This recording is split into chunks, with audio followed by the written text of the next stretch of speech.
let's wrap this up by talking about your Buckeyes.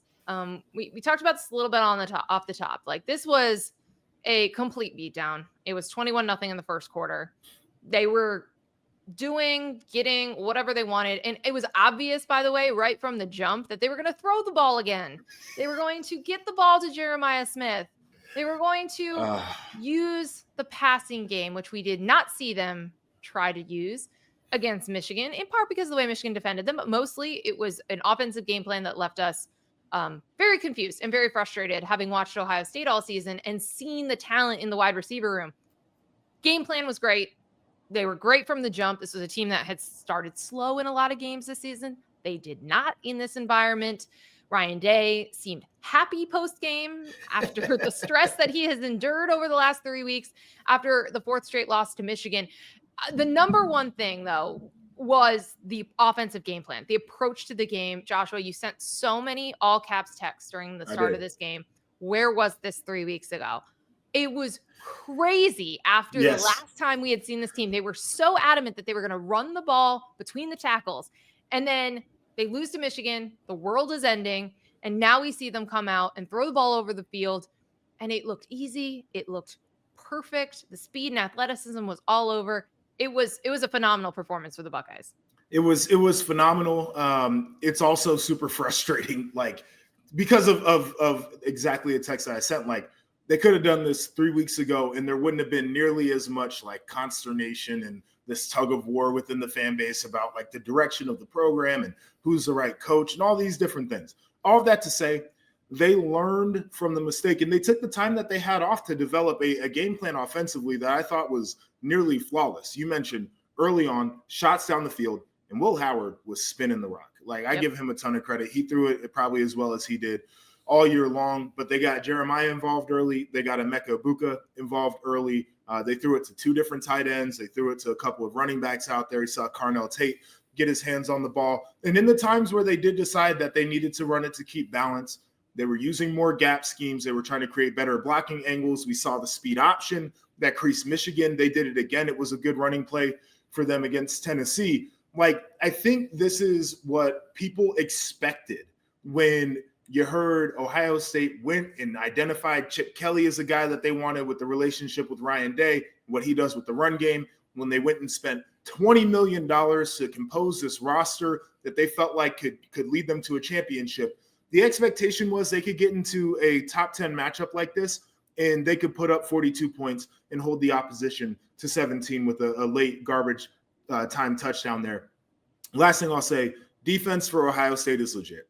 That Tennessee offense is difficult to defend. They try to stress you with the width of the field. They get the ball out quick. Nico is a big quarterback, a good runner. He's got a good arm. And Ohio State had answers all over the field for them too. I thought it was the most complete performance we've seen from the Buckeyes in probably 2 years. And hopefully for them, as they head into a rematch against Oregon, like, this is the one where you have to have the mentality that you can go out there and replicate this performance. Yeah, this was the game that showed us why it was national championship or bust with this team, with this roster. It was the performance we've been waiting to see. They played really, really well against Oregon the first time, but like, we had not seen something like this. And against a caliber, the athletes that Tennessee has, a defensive front that statistically had been among the best in the country at basically everything. We thought that was going to be an opportunity for Tennessee with a revamped offensive line for Ohio State with 2 season-ending injuries. You know, one thing I think we had talked about this going into the game was like they had more time together to figure out exactly how it was going to work. But that unit deserves a lot of credit for what they were able to do and to the time they were able to give Will Howard in the pocket and all of that, because we thought that could be a huge advantage for Tennessee. Just on paper, but that's why you don't play these games on paper. They were really impressive, and that gives you a ton of confidence as well the rest of the way, because yes, you are going to try to replicate this. You're going to try to avoid like the second quarter where they kind of like took the foot off the gas pedal. Right. But there were lots of parts of this that were just incredibly impressive and something we have been waiting to see for this. And I think the fans were very excited to see it because you were frustrated with the game plan against Michigan, but you knew that the athletes and the talent was there, and you saw it like kind of all come together against a really good and talented defense. Right. It's like, you know, you were kind of asking the question, is the plan going to hold them back this time around? And it didn't, right? Like it really elevated them. The coaches did exactly what they're hired to do. And to your point about the offensive line, I give their coach a ton of credit for getting those guys ready. And he's done a good job of doing that throughout the season, but it's hard when you don't have a ton of time off. They did this time. But again, like I go back to the game plan, RPOs, play actions, max pros, moving the pocket. They took the stress off of that offensive line as well. And they let those guys do what was best for their skill set. That's what you do when you're paid $10 million. You get the guys in the right spot. Yeah, no, the coaching deserves a ton of credit for this, because we talked a lot about the coaching after the Michigan game. I want to talk about a narrative that kind of spun out of the latter part of this game. You know, you're watching it, everyone's watching it, we're all listening to the broadcast. And Kirk Streets, who, of course, played at Ohio State, decided to kind of go on a little bit of a rant when the game was comfortably in hand, after, by the way, spending a lot of the game talking about, you know, the Michigan loss and kind of like what Ryan Day's last 3 weeks have been like and how difficult it is there and how important it is to win that game. He went on a rant and said that the lunatic fringe at Ohio State is as powerful as anywhere in the country. He started saying basically that only the quote the lunatic fringe was upset and calling for Ryan Day to lose his job. And not just that, like the entire fan base expects to be able to beat Michigan, especially when Michigan isn't very good. So he was basically putting this all in like a lunatic fringe, and not like reasonable fans for feeling this way. And then he even went so far as to like take shots at First Take, the talk show on ESPN, saying they thought he was done. So I'll be excited to see what they talk about on Monday. It was a weird rant. And Joshua, the floor is yours. This is your fan base. This is where you beat Michigan 4 times. You understand this place. How did you feel about the way that he was characterizing the angst about Ryan Day and his tenure and his future? So I'll say this before I get into it. Love Kirk. He's been a great mentor to me. I understand where he's coming from. I get disappointed when people get up here and tell fans how to behave like they shouldn't have standards and expectations for their program. Like, I don't think it's lunacy to say that we've watched the same thing happen 4 years in a row. And in particular with this one, a not very good Michigan team. And we're just supposed to accept the results and, oh, you know, it's a 12-team playoff and I'm supposed to feel fine about that. Like there are certain things that are expected. And the players and coaches are very aware of it because they talked about it all year. And they didn't do 2 of the things on that list. And I don't think it's crazy for people to feel a way about that. Haven't won a Big Ten championship in a very long time. Haven't beaten Michigan in a very long time. There's going to be a 4-year class of players that haven't done those things. I think fans are allowed to feel a way about that. So I understand like there's lunacy in this fan base. I think it exists anywhere else. I don't think that Ross Bjork, the AD at Ohio State, was also going to make a decision based off of what people said on Twitter. And if he was going to do that, it's probably not the right job for him. I'll go also and say this. Nick Saban had some comments about this whole thing too, where, you know, he said basically it was BS that the fans were acting the way that they were. And I would just ask the question to Nick Saban, if you lost to Auburn 4 years in a row, do you think Alabama fans would have been the same way? Right? Like this is not a thing that is reserved to Ohio State and their fan base. And I also think that fans of these prestigious, proud programs are allowed to feel this way. Right? Like it doesn't mean that the athletic department has to make a decision based off of the feelings of the fans, but people are allowed to be emotional about the program they love. They spend money traveling to follow these guys. They buy tickets, they buy apparel. Like they're invested in it to a certain degree, and it's okay to be emotional. Yeah, and now more than ever before, athletes are like funding it. They are part of these collectives. They are part of these NIL deals for the players. And like that's part of the reason the expectations were so high at Ohio State. Like everybody went all in to retain talent, to help bring in great talent. I'm with you. I find it, you know, very condescending to Yes. think that fans and their reactions and their feelings about a rivalry that we, both me and you, consider the best in the entire country, that wouldn't be enough for people to be upset by. And that you would have to be, you know, a lunatic. You have to be in the fringe of the fan base to feel that way when there is an expectation and a standard at this place. It's different. I was talking about this the last 24 hours about when Michigan lost to Ohio State over and over again in Harbaugh's tenure. Now, Jim Harbaugh did end up having to restructure his contract and take a lot Right. less money because he couldn't beat Ohio State. But also Michigan had lost like 14 out of 15 games or something like that. Like it wasn't the same level of urgency that it is for Ohio State right now after dominating the rivalry for a really long time to then suddenly not win those games. It's okay for that to be a huge deal to a lot of people. That's why these coaches are paid what they are. And that's why these rivalry games are what they are in the fabric of the sport, is that they mean a lot. And, the idea that you could still make the playoff. This was a conversation people were saying about devaluing the game. The game wasn't devalued. The sky was falling in Columbus afterwards. And there was a brawl on the field, like a fight on the field or practice, whatever we want to call it, a scuffle on the field afterwards because it matters so much to people.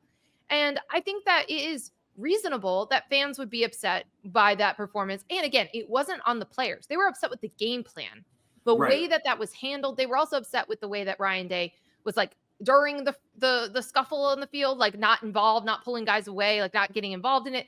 Those were valid points to make. Those are valid things to feel as a fan base.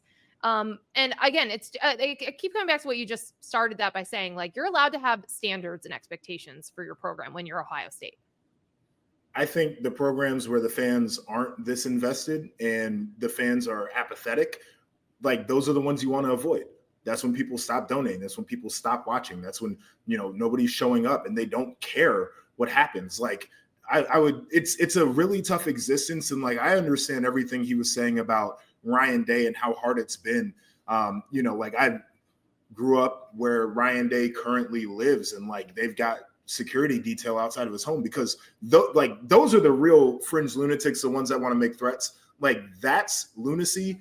But the idea of saying that, hey, we need to beat Michigan in a year where we are significantly better than them and we know we can, no problem. No problem with that. And that's part of the reason that, like, even after that loss, is you say, like, how's he going to get through the next 11 months after a fourth straight loss to Michigan? Well, go out and win a national championship, right? Well, This was step one. This was the response that everyone was looking for from this team, from the coaching staff. And they did it, right? They showed us why you could believe that they can win a national championship. So, again, they do have this opportunity, the second lease on life. And we'll see. It's going to be an awesome Rose Bowl. But before we go, we have to show a WTF moment, which is also from Columbus. We saw this in a couple places. There were a couple players who were wandering around shirtless before the Notre Dame game, but not quite like Tennessee did. So if you're watching on YouTube, you can see this. But it was like, I don't know, it's just like 20, 25, 30 players came out for Tennessee without shirts on. They're doing their warm-up. All the big guys. The big guys. Yeah. It's like 80 minutes before kickoff. They got their little bands out there. They cut to the SEC network desk. They're all bundled up. They've got like, their earmuffs on, and these guys are all shirtless. Man, this stuff drives me crazy. I kind of understand why you think you're doing it to like prove you're tough and you're not scared. But man, that's a bad look when then you got blown out like 80 minutes later. Yeah. So I'll say this, like there were a lot of Tennessee fans that were online giving us meteorological education about the climate there in Tennessee. We understand that it does get cold there. It ain't like being in the Midwest. I think that was the point of having like the conversation about how do these guys handle it. And where's your roster from too? Like some of these guys are, if you're from California, you may have never played a cold weather game. Like at least the guys who play for Ohio State that are from the South have played in cold weather, neither here nor there. Two comments. Number one, it's crazy. I get it. We shouldn't do it. Like you don't have to prove to me that. Have you ever done that? Have you ever run out there? Okay.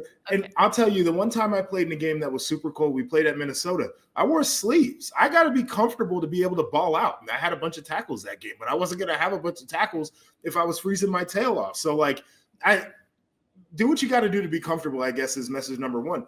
But number two, if you're going to do the shirtless thing and to prove that you can handle the cold, don't lather yourself in Vaseline as an occlusive buffer layer to your skin to try to block out the cold. It almost defeats the purpose to me. It's like, I'm going to come out here shirtless, but make sure I got my layer of Vaseline on. I'm like, come on, guys. Is the Vaseline thing a thing? It's a thing. Okay. It does keep you warmer? I don't know. I never did it. It helps you glow when you come out there. I didn't want to be slippery, and slide off of a tackle. Opening up tackling school. Rule number one, no Vaseline. It was funny. I think so a couple of Notre Dame players were doing that. And then like Jeremiah Love was interviewed before the game. And he was like, I don't know why they're doing that. That's dumb. Like I'm wearing like he was dressed like a normal person. And I was like, that sounds like Joshua. This isn't Joshua. You don't associate me with those guys who are shirtless. I'm prepared. I'm warm. I'm doing what I need to do for this game. I'm glad he said it because I was thinking it, and I'm a hater, is my brand, but that's dumb. Like, just go play the game. Be comfortable.